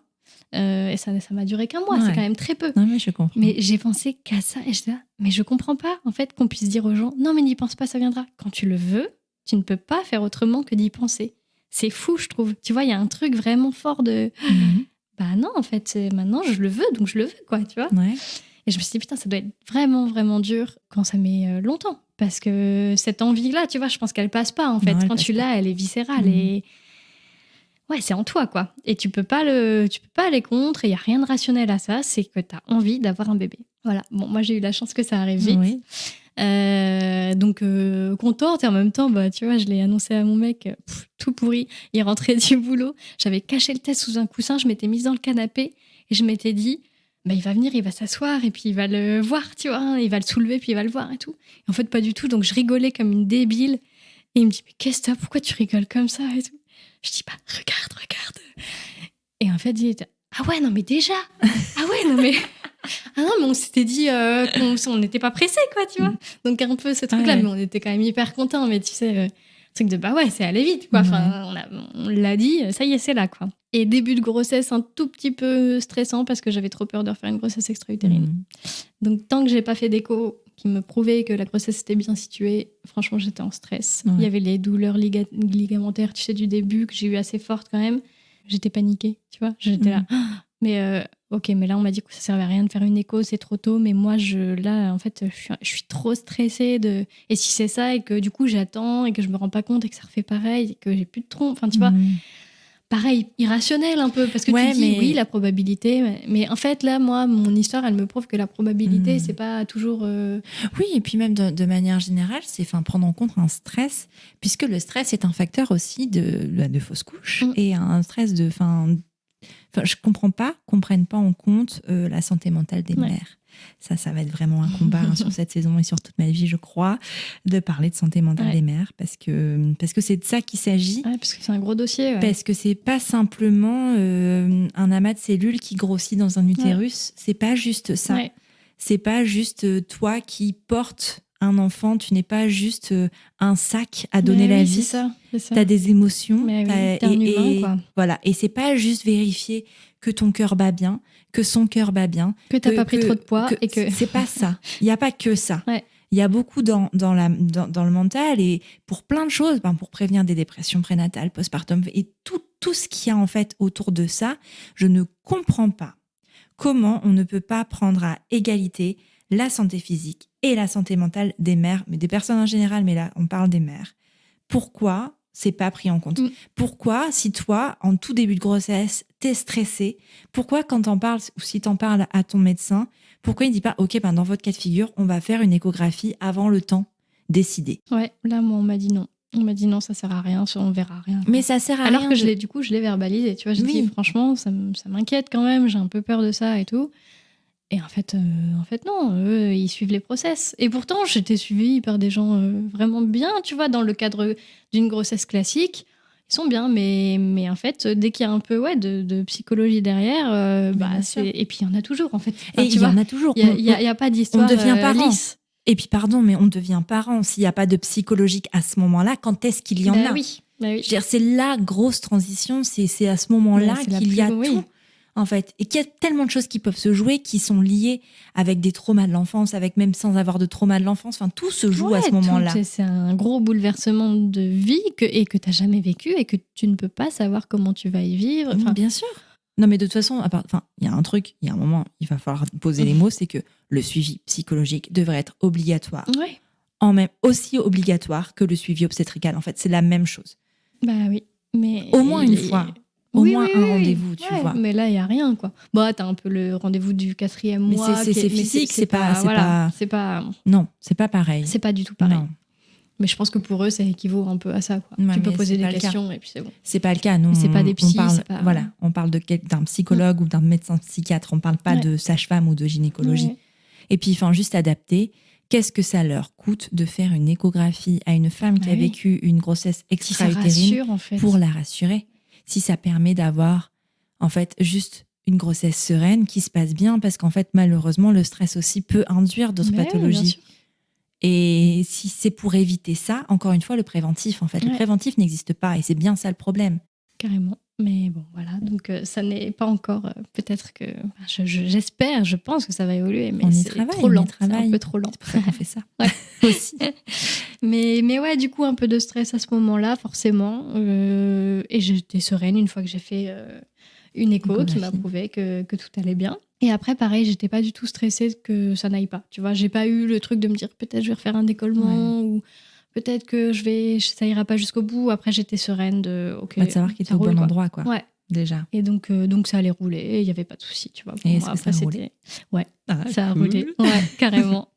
Bon, forcément, plus fatigant une deuxième grossesse qu'une première. Quand t'as un premier enfant à gérer, c'est pas Voilà, la même, hein. qui avait du coup, quand il est né, elle avait 2 ans et 5 mois, donc tu vois, elle était petite Ouais. quand je suis tombée enceinte. Mais trop mignon, en plus, on a fait l'annonce à toute ma famille et tout, avec une petite vidéo, parce que c'était confinement encore oui. quand même. Donc on a envoyé une vidéo à tout le monde. Je disais, qu'est-ce qu'il y a dans mon ventre? Et elle répond, un bébé, avec sa petite voix de même pas 2 ans, là. Et c'était vraiment mignon comme truc. Mais ouais, assez fatigant quand même. Moi, j'ai des bonnes, sympathiques remontées acides pendant la grossesse. On aime ça. Donc ça, c'est vraiment très, très agréable. Je recommande vraiment pour dormir. Tu dors à moitié assis avec ton double menton. Là, c'est vraiment sympa. Ouais. Mais franchement, sinon, c'est rien du reste tout. quelque chose de classique et désagréable, mais traditionnel. Mais très classique, très classique. La naissance se passe bien aussi? Ouais. Trop bien. Pareil, jusqu'au terme. Mais là, j'étais vraiment en forme. Enfin, j'aurais pu continuer à bosser jusqu'au bout sans problème. Ouais. Tu vois, j'étais à fond. Et ouais, ça se passe bien. Enfin, tu vois, 5 minutes de poussée, il est là. Je l'attrape. Nickel, quoi. Ouais. Comme une lettre à la poste. Ouais, vraiment, vraiment. Ouais, non, trop bien. Donc, vous commencez votre vie de famille à 4. Ouais. Ça se passe bien. Ça se passe bien. C'est intense. Ouais. Ça nécessite des nouveaux ajustements, forcément. Mais franchement, ça se passe bien. Et il y a un truc pour moi beaucoup plus serein quand même. C'est pas nouveau, en fait. Alors, bien sûr, chaque enfant est différent et tout. Mais déjà, c'était un bébé qui était vraiment facile à vivre. Enfin, tu vois, pas un bébé qui pleure beaucoup. Il n'y avait pas de pleurs de décharge. Il n'y avait pas tout ça. Donc... c'était cool. Moi, j'avais quand même pas mal d'énergie et tout. J'étais motivée, je faisais plein de trucs. J'ai repris le boulot hyper vite. Voilà. Mais tu le vivais bien? C'était des choses par choix. Ah ouais, c'était par choix. C'était par choix. J'avais vraiment envie de reprendre vie. Mais c'est important de le dire aussi, parce qu'on n'est pas obligé de prendre 6 mois si on n'a pas envie. Hein. Ah non, moi, j'ai recommencé 10 jours après à travailler. Mais si c'est ton choix, que tu es en forme et que pourquoi pas, en fait. Ouais. Non, j'étais à fond. J'avais pas envie de louper toute une grosse saison parce que j'ai accouché en juin, de mariage et compagnie. Et en fait, du coup, j'ai repris que les mariages. Et donc, je m'absentais une demi-journée dans la semaine. Et c'était trop bien pour moi parce que c'était un moment en fait qui était pour moi, du coup. Tu vois, j'étais pas juste en famille parce que sinon, tout l'été avec 2 enfants, dont un nourrisson et une petite de 2 ans et demi, non-stop à la maison, c'est intense quand même. Tu vois, on a commencé par ça parce qu'elle n'allait pas encore à l'école. Voilà, c'était pile l'été, quoi. Donc intense. Et donc c'était des trop bons moments pour moi d'aller bosser. Franchement, je savais à l'avance que j'aurais envie de reprendre et j'étais trop contente de l'avoir fait. Oui, puis on parle pas d'un poste c'est pas 8 heures par jour, debout, machin. C'est pas des horaires qui sont imposés. Enfin, tu vois, donc c'était super cool. Franchement, fatigant, mais cool. Trop bien. Ouais. Jusqu'au jour où 1er avril de cette année. Quelle belle blague. Écoute, ouais. Très belle blague. En fait, alors j'avais pas de retard. C'était le jour où je devais avoir mes règles, normalement. Et je me dis, je vais acheter un petit test de grossesse. Pourquoi? Eh ben, je sais pas, elles étaient pas là le matin. Je me dis, je sais pas, mais je vais faire un petit test quand même. Il y a longtemps que j'en ai pas fait. Écoute, Franchement. On va voir comment sont les tests de nos jours. J'ai continué à en faire assez régulièrement, de façon parfois irrationnelle. T'as pris une contraception après la naissance? Non, on était sur du check de cycle, retrait. Voilà. Ok. Donc pas la méthode la plus sûre, mais comme il y en avait mais pas en très même sûre temps, chez moi. psychologiquement, peut-être la plus sûre pour toi. Oui, parce que aussi. du coup, j'avais le sentiment de contrôler, parce que je regardais mon cycle, parce que voilà. Donc ça me semblait ce qu'il y avait de plus sûr pour moi à ce moment-là. Il s'avère que malgré tout, je suis retombée enceinte. Voilà, donc 1er avril, je suis avec mon fils, tranquille, puis je me dis, bon, on va faire un petit test, je le fais. Et je sais pas, mais tu vois, je le laisse les 5-10 minutes, là, puis je sais quand le retournant il va être positif. Alors qu'il n'y a rien, tu vois, il n'y a rien de spécial. Mais je sais pas, je sens le truc. Sinon, j'aurais pas fait un test le jour, tu vois, même. Parfois, tu le sais, quoi, tu le sens. Ouais. Et donc, test, et je me dis, non, mais c'est pas possible, quoi. Enfin... Et un peu, alors moi, c'est quand même un peu toujours ce truc de quand tu vois, c'est un truc un peu magique quand tu vois un test de grossesse positif. Tu sais, bizarrement, hein, mais genre, ah ouais, genre là, peut-être, je peux recréer une vie si j'ai envie, tu vois.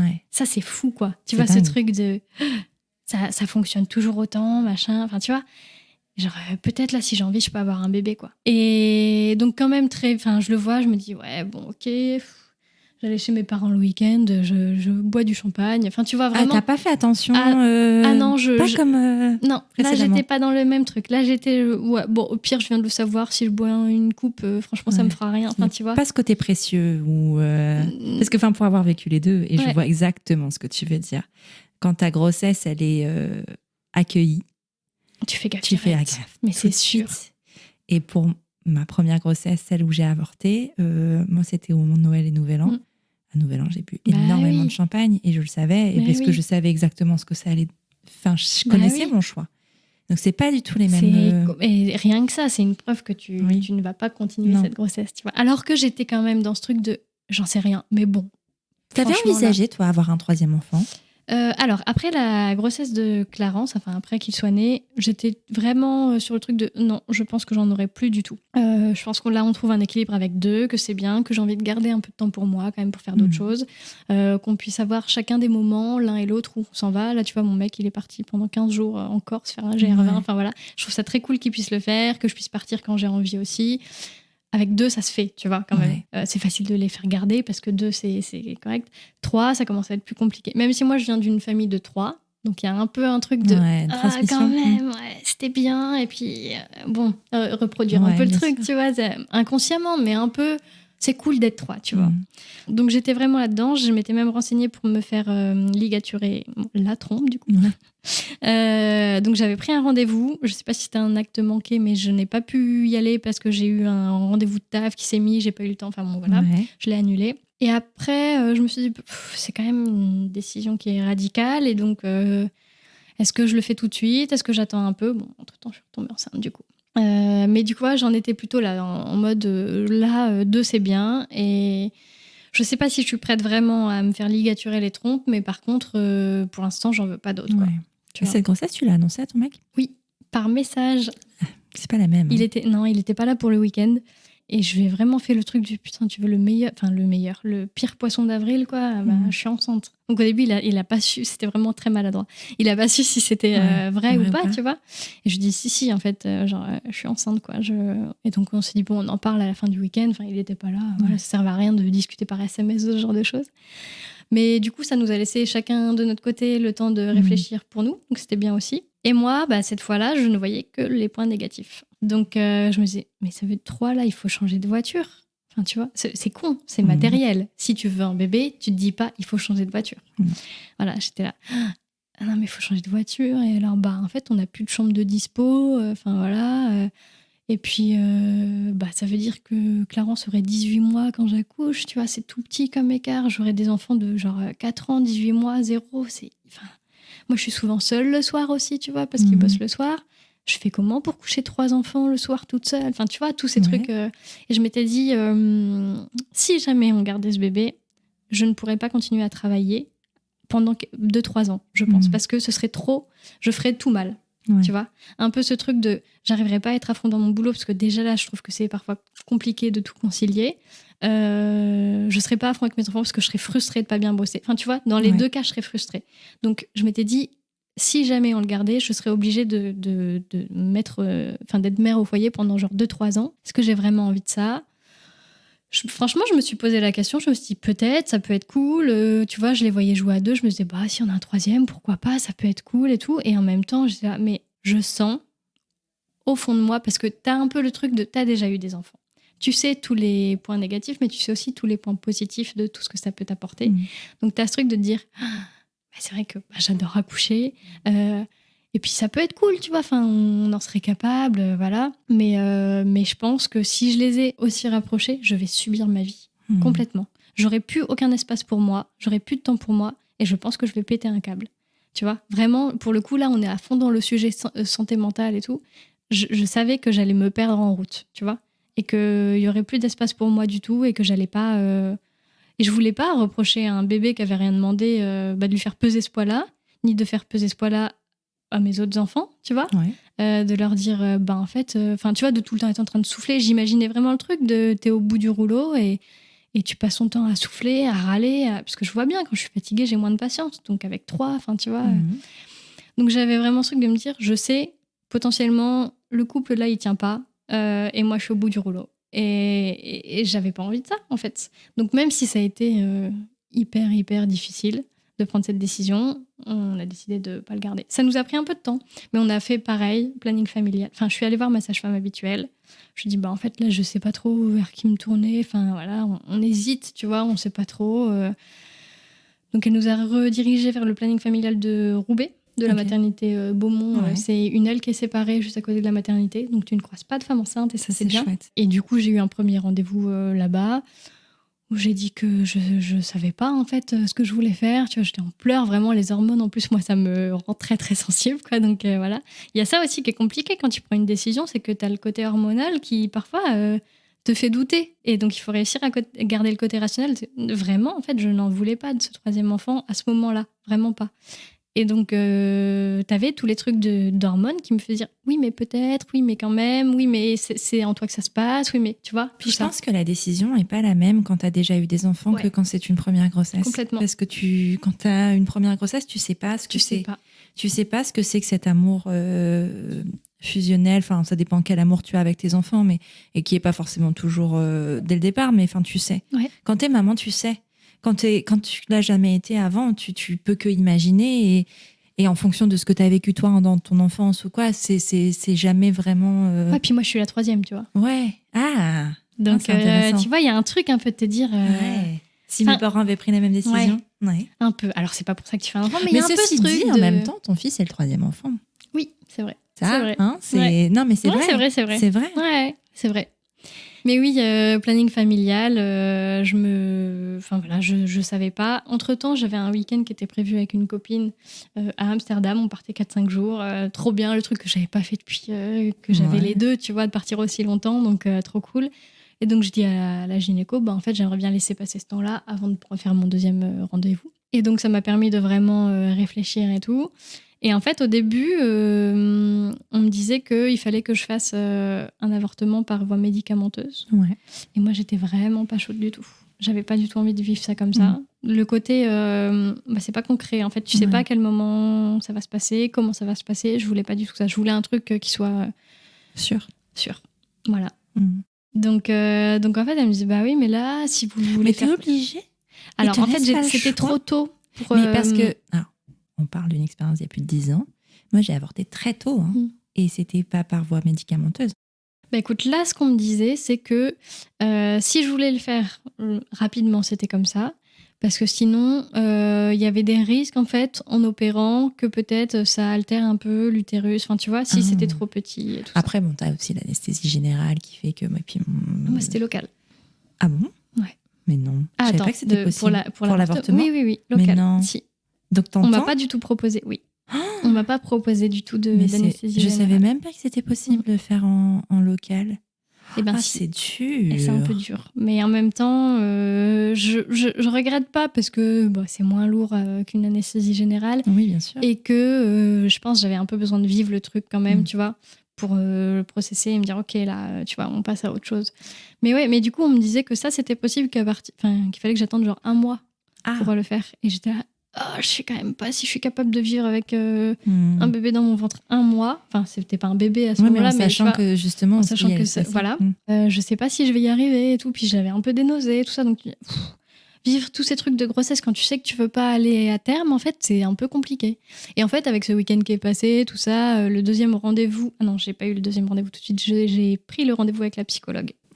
Je me suis dit que voilà, c'était une bonne chose de le faire, et c'était vraiment une bonne chose parce qu'elle était top, en fait. Elle était à l'écoute, mais elle posait quand même quelques questions, tu vois, du planning du coup. Ouais, du planning. Tout s'est fait au planning du coup. Et elle était à l'écoute, elle posait des questions, puis tu vois, moi j'étais très j'avais envie d'être forte et de pas pleurer parce que j'avais trop pleuré au premier rendez-vous, et du coup je prenais sur moi à fond. J'étais très concrète, quoi. Ok, quand est-ce qu'on peut faire ça? Voilà, et elle avait des mots qui ont été hyper bénéfiques, tu vois. Je sais que vous gérez super bien, machin. Vous avez le droit aussi d'être triste, même si... Et c'est pas de votre faute. Et tu vois, hyper cool d'entendre ça, en fait. Ouais, c'est les mots que tu avais besoin d'entendre, en fait. Parce que c'était pas de ta faute. parce que la gynéco que j'ai eue au premier rendez-vous, elle était très bien, mais c'est vrai que direct, ok, qu'est-ce qu'on mettra comme contraceptif après? Un implant et machin. Non, pas d'implant. On te laisse vous pas êtes sûr? vivre ce vous que faites t'es quand même en une train de ordonnance, vivre, tu vois. en fait. Ouais. Tu vois, c'est parce que Direct. oui, c'est important. Pourquoi pas de parler de l'après, mais là, Mais le là, maintenant. c'était que ça, quoi. Alors que j'étais là, je sais pas encore au premier rendez-vous, tu vois, je suis Et pas puis, sûre en à fait, 100%. tu te poses la question de garder ou pas un enfant. Oui. C'est ça qui compte. Ouais. C'est le moment présent. Et là, tu as senti toute la différence de gynéco et psy. C'est Voilà. ce dont on parlait tout à l'heure. Hein. Et elle était vraiment bien et c'était super. Enfin, tu vois, mon choix était déjà fait à ce moment-là, mais ça m'a fait vraiment du bien ce rendez-vous. Et donc, c'est avec elle qu'on a calé l'opération. Et c'est à elle que j'ai pu redire, je veux vraiment pas par voie médicamenteuse. Donc, est-ce qu'on peut faire une opération? Elle m'a dit, dans ce cas, oui. Ça serait dans 2 semaines, tu vois. Je me suis dit, bon, 2 semaines, ça se fait pour pas vivre un truc qui me plaît pas du tout. Enfin, voilà. Et donc, on a fait ça, il s'est passé 5 semaines, en gros, entre le moment où je l'ai su et le moment où j'ai... Oui, parce que tu l'as su très tôt aussi. Ouais, c'est ça. Bah oui, je l'ai su dès le premier jour, quoi. L'intervention se passe bien pour toi? Ouais, alors en fait, tu sais, tu rentres le matin à 7h, puis après, t'es appelé en fonction du planning, quoi. Donc, tu sais pas trop. C'est un peu long, l'attente. Moi, j'étais très silencieuse et très... c'était un peu dur, quoi. Franchement, tout le temps où j'étais enceinte, j'ai énormément pleuré. Enfin, tu vois... Ça a été un vrai truc dur à vivre pour moi. Jusqu'au bout, je me disais, mais peut-être que quand même, on devrait le garder et tout. Mais en sachant qu'au fond de moi, c'était non. Mais tu vois, il y a toujours ce doute. Je pense que c'est la décision la plus dure que j'ai eu à prendre de ma vie, quoi. Tu vois, de décider de garder ou non un bébé, je trouve que c'est... quand tu sais que tu vas pas le garder, c'est vraiment dur. Ça a été beaucoup plus dur que de décider de garder ma fille, où là, c'était évident pour moi. Alors que là, tu vois, de me dire, est-ce que je vais peut-être le regretter un jour ou pas, c'était un peu dur quand même. Et donc l'opération, j'ai pleuré pendant toute l'opération. Franchement, ouais. J'avais le masque, là, oxygène pour essayer de me détendre, et j'avais des sanglots énormes. Ça dure pas longtemps, ça dure un quart d'heure, 20 minutes, mais je n'ai fait que pleurer pendant toute l'opération. J'ai tout lâché. C'est pas plus mal, moi, ça. Ouais. C'est bien. Ouais. Je me suis adressée un peu à ce petit truc qui était en moi en disant que j'étais désolée, mais que c'était pas à sa place. Ouais. Excuse-moi. T'avais dit le bonsoir. Je tenais le coup jusque-là, non? Oui, mais on s'en fiche, en vrai. C'est pas ça qui compte. Ouais, j'avais besoin de lui dire que j'étais désolée, mais que j'en étais pas capable, quoi. Et ouais, fallait que je m'adresse... je sais pas, j'avais besoin de le concrétiser comme ça.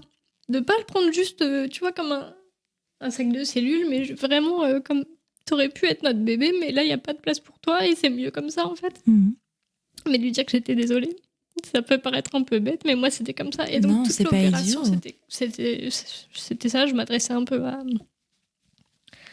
à ce petit truc. Tu sais, l'interruption volontaire de grossesse fait partie du deuil périnatal. C'est pas parce que c'est toi qui as décidé d'arrêter cette grossesse que c'est pas un deuil et que t'as le droit, en fait, d'être triste. T'as le droit de ressentir ça et de lui parler. En fait, il n'y a pas de bonne ou de mauvaise façon de faire son deuil. Et si t'as eu besoin de le faire et de lui parler, en fait, c'était ton droit, ton choix et t'as le droit.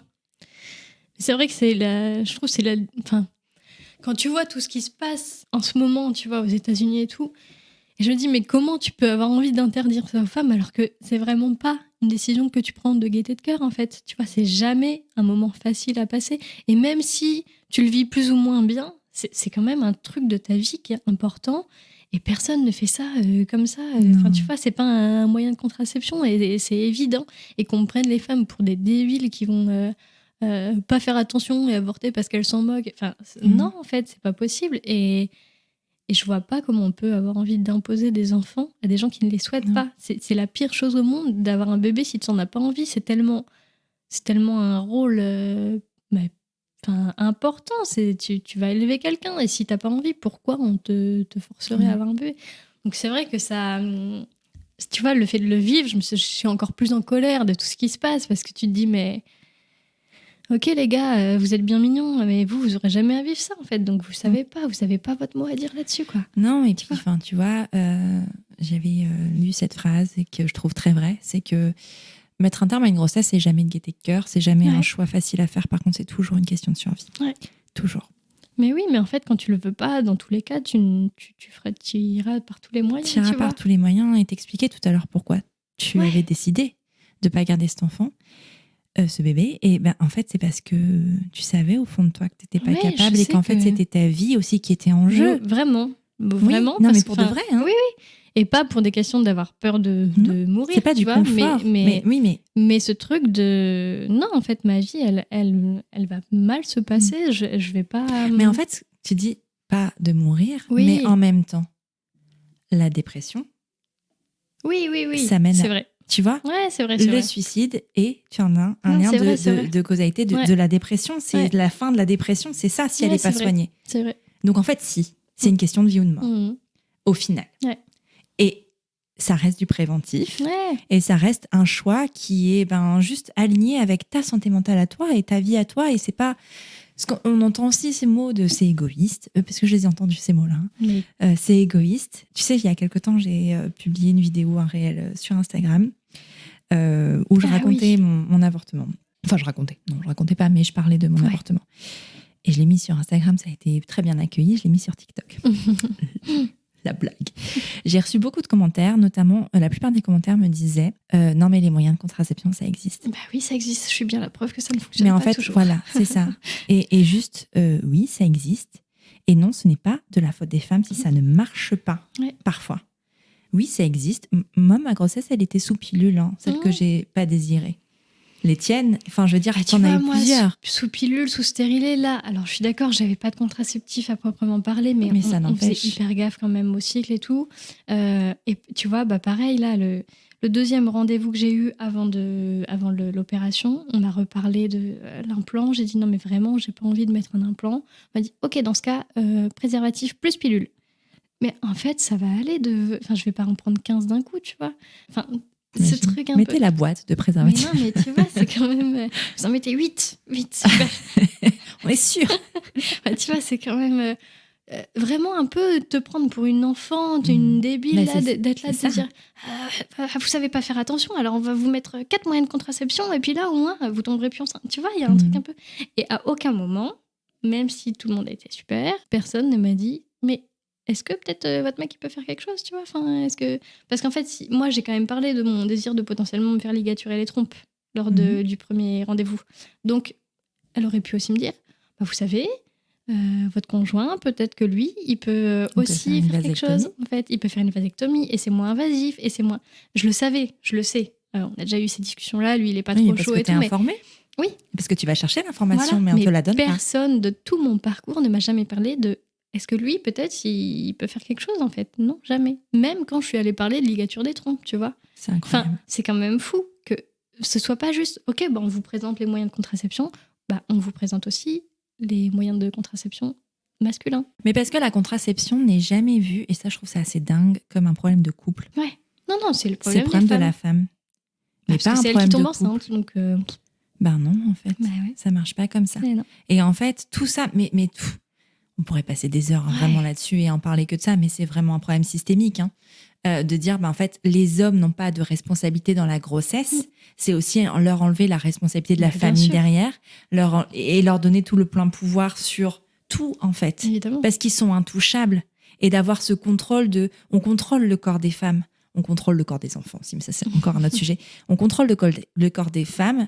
Par qui? Par les hommes, en fait. Oui. Les hommes font ce qu'ils veulent, mais on ne touche pas au corps de l'homme, tu vois. Non. Il y avait quand même un truc sur la pilule masculine. Les Ils ont effets arrêté secondaires. parce qu'ils avaient mal au crâne, quoi. T'es là, en fait... Pardon, mais nous, on fait des crises cardiaques. Tu regardes la liste des effets secondaires de la pilule pour les femmes, c'est... Et c'est pas un problème. Ça pose pas de problème. Non. Alors que on te dit il y en a un qui a eu attention. un peu mal au crâne un jour, oh non, on va pas continuer. Oui, franchement, et les pauvres. quand même, quand tu prends la pilule, toi, on te dit attention, si t'es fumeuse, genre, attention, pas de cigarette et bulles, parce que ça peut augmenter les risques de problèmes cardiovasculaires. Genre, tu peux crever, quoi. C'est pas grave. Tout Par va contre, bien. si t'as mal à la tête. Ouais, c'est quand même fou. C'est fou. Je trouve ça incroyable. Mais parce que qui décide de tout ça c'est les hommes. Essentiellement les hommes. Et ça, c'est problématique, en fait. Parfois, on va te dire, mais non, il y a aussi des femmes, mais c'est des femmes qui ont tellement intériorisé tous ces schémas bien tu vois, du patriarcat. C'est jamais la faute des femmes. Même les femmes au pouvoir dans ces trucs-là, elles se comportent comme des hommes parce que c'est comme ça qu'elles arrivent là, en fait. C'est pas en étant une femme qui va dire non, faut qu'elles aient des comportements d'hommes et donc oui, elles prennent les mêmes décisions qu'eux. Il y en a des femmes qui vont te dire oui, ah bah c'est de ta faute, ah bah tu l'as bien Bien cherché. sûr. Il y en a beaucoup, mais parce qu'elles se Elles sont comportent, conditionnées. voilà. Bien sûr. Quel est Voilà. ton point de vue sur le sujet aujourd'hui, l'idée d'avoir un autre enfant, peut-être un jour ou pas? Eh ben c'est beaucoup plus ouvert que ça l'a été. En fait, ça m'a questionné beaucoup et je me suis dit que peut-être que j'aurais envie d'en avoir un autre un jour.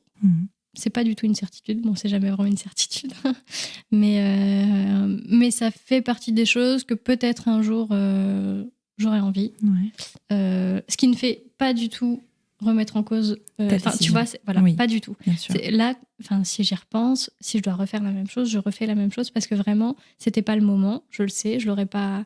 Donc, c'est pas... je regrette et je vais en avoir un autre pour réparer le truc. C'est pas du tout ça. C'est juste... Ça m'a questionné sur est-ce que peut-être j'aurais envie d'en avoir un autre et peut-être que oui. Voilà. Ouais. Maintenant, il n'y a aucune certitude à ça. On en a parlé avec mon conjoint et c'est un truc de peut-être un jour, là tout de suite, non, on n'est pas prêt.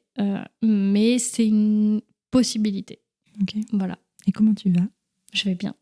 Je vais très bien. C'est important de le dire aussi. Hein. Ouais. De dire que même si l'avortement, ce sont toujours des histoires difficiles, que c'est toujours des décisions difficiles à prendre, on n'est pas détruit après. Non.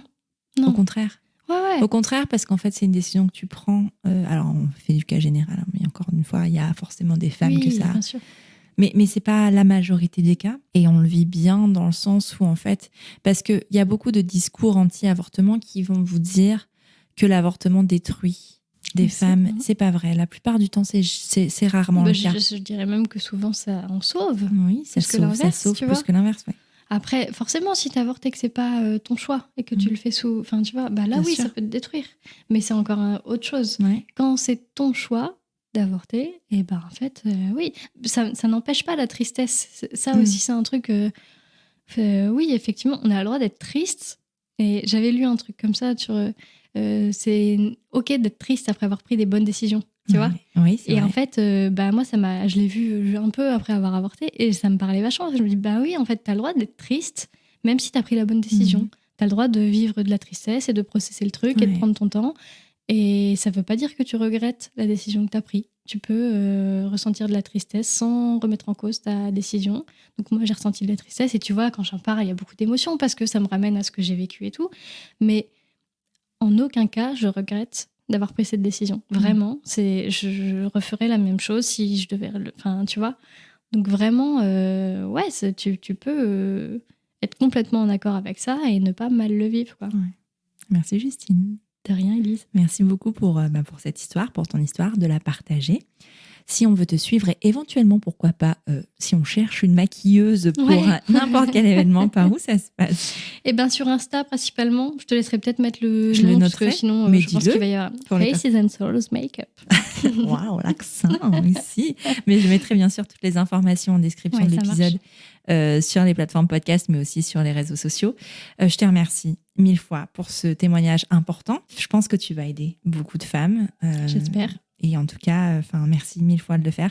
Est-ce que une femme qui serait dans cette situation, peu importe celle que tu as vécue, tu en as vécu tellement, voudrait échanger avec toi? Est-ce que tu es d'accord? Oui, pas de problème. Je pense que c'est important. Moi, j'ai beaucoup, tu vois, que ce soit après la grossesse extra-utérine ou après l'IVG, eu envie de dialoguer avec des gens. Et je l'ai pas toujours fait, parce qu'en plus, t'es pris dans le quotidien et tout. Mais franchement, je pense que ça peut vraiment faire du bien, quoi, de parler avec des gens qui ont juste vécu quelque chose de similaire. Ouais. C'est pas apporter des clés, principalement, juste échanger sur ce que t'as vécu. Parfois, ça fait du bien, quoi. Donc, sans problème. Merci. À bientôt. Plaisir. Voilà, c'est terminé pour ce premier épisode de la saison 5 de Prenons un café. Je te remercie d'avoir écouté jusqu'au bout et s'il t'a plu, je t'invite à le partager sur tes réseaux sociaux, à tes amis dans la vraie vie, bref, au plus grand nombre. Après ça, tu peux aussi envoyer un max de love à Prenons un café sur Apple Podcast. C'est hyper simple, tu ouvres ton appli Apple Podcast sur ton iPhone, tu vas sur Prenons un café et tu descends tout en bas. Là, tu mets le nombre d'étoiles que tu souhaites, au choix 5, et tu écris ce que tu veux dans la section Avis. Par exemple, le 29 juin 2022, Amandine Noun écrivait « Quel plaisir d'écouter chaque semaine un épisode, et parfois 2. Un travail remarquable, une bienveillance incroyable, un moment de plaisir et de détente assuré, alors merci. C'est moi qui te remercie, Amandine, pour ce message qui me touche vraiment beaucoup, beaucoup. Tu es sur Prenons un café, le podcast qui parle des sujets de parentalité, mais surtout d'humanité, sans tabou ni complexe. Je te retrouve mardi prochain, oui, mardi prochain, pour un nouvel épisode. Abonne-toi à Prenons un café sur ton appli de podcast préféré pour ne rien manquer. D'ici là, prends bien soin de toi. Autour d'un café.